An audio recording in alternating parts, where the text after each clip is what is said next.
Hello! Good day! Welcome back to TV Eskwela of Davao de Oro.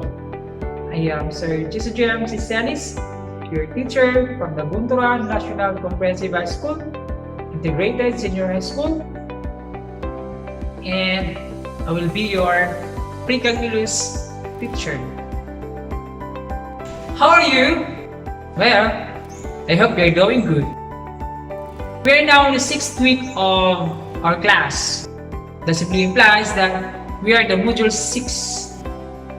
The past weeks, we tackled about the conic sections. Talk about the circle, the parabola, the ellipse, and the hyperbola.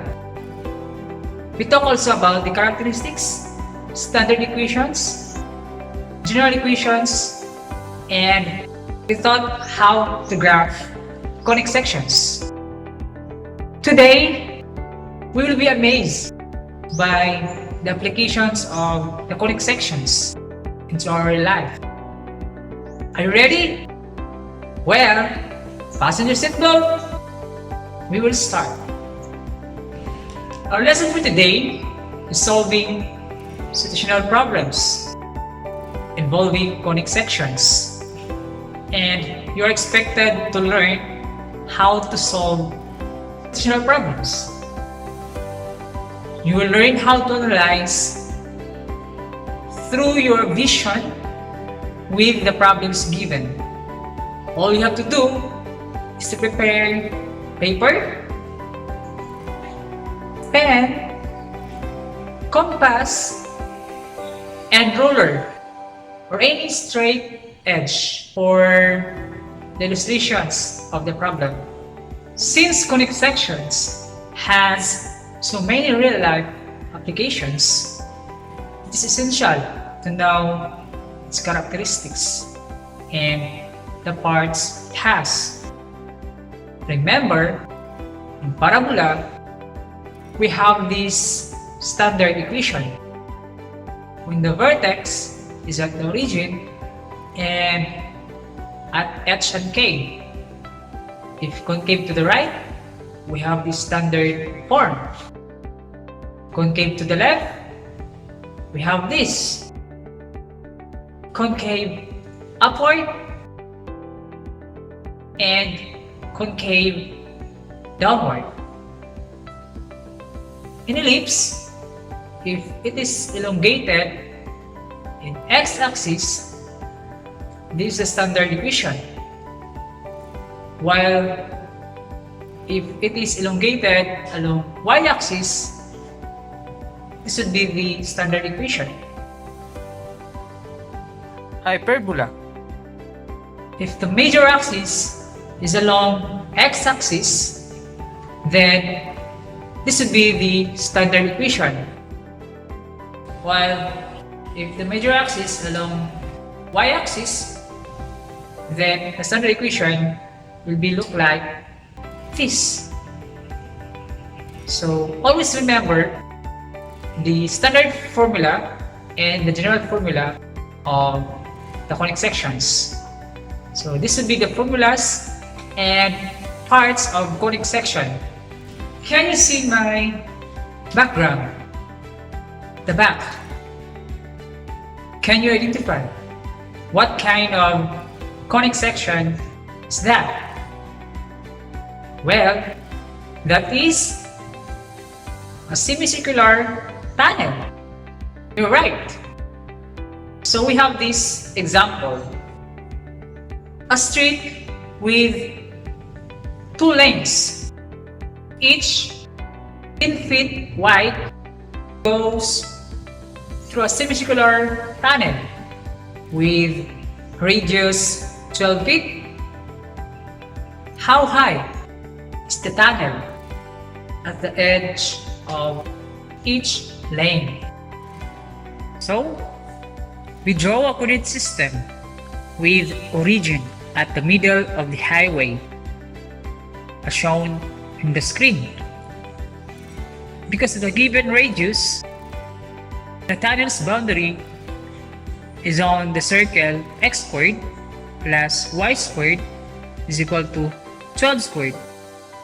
Point P is the point of the arc just above the edge of a lane. So, its x coordinate is 10. We need its y coordinate. So this is the given of our problem. X is equal to 10, r is equal to 12. We need to solve for the value of y. Solution. So, write this standard equation of a circle when the center is at the origin. X squared plus y squared is equal to r squared. Substitute the value of the given, so we come up with 100 plus y squared is equal to 144. Simplify, so we come up with y is equal to 6.63 feet. So, we can say that the height of the tunnel is 6.63 feet. For the second example, a satellite dish has a shape of paraboloid, where its cross-section is a parabola. Since radio signals parallel to the axis will bounce off the surface of the dish to the focus, the receiver should be placed at the focus. Now, how far should the receiver be from the vertex if the dish is 12 feet across and 4.5 feet deep at the vertex? From the problem given, we have figure 1. Figure 1 is paraboloid. For figure 2, we have the dimension of paraboloid from figure 1. From the figure 2, we have the dimension of paraboloid.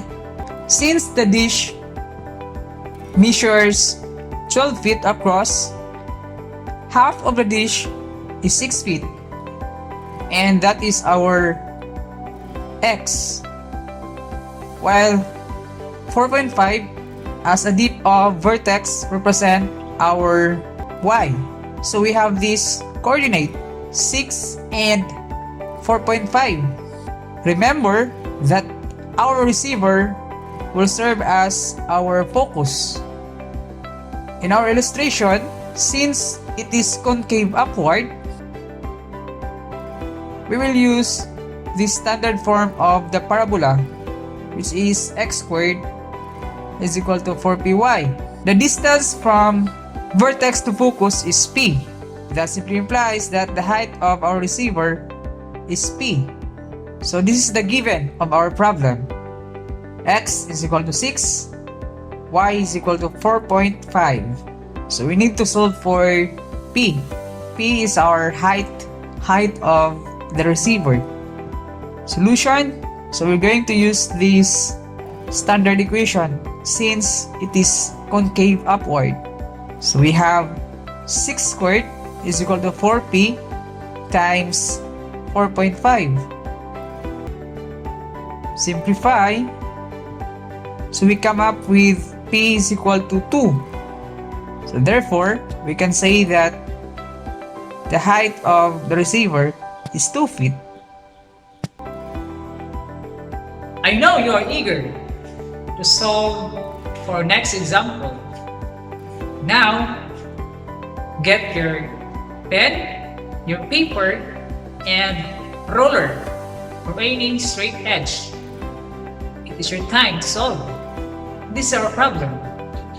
A tunnel has the shape of a semi-ellipse that is 15 feet high at the center and 36 feet across the base. At most, how high should a passing truck be if it is 12 feet wide for it to be able to fit through the tunnel? I think 1 minute and 30 seconds is enough. Timer starts now. Go!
Time is up. I know you're doing good. Let's check. We have this elliptical tunnel and a track. If you draw a Cartesian plane with its center at the origin, and we have this height of the ellipse or the elliptical tunnel, which is 15 feet. Remember, the track is 12 feet wide. Then, the track and the part of the ellipse intersection will be the height and the half width of the track.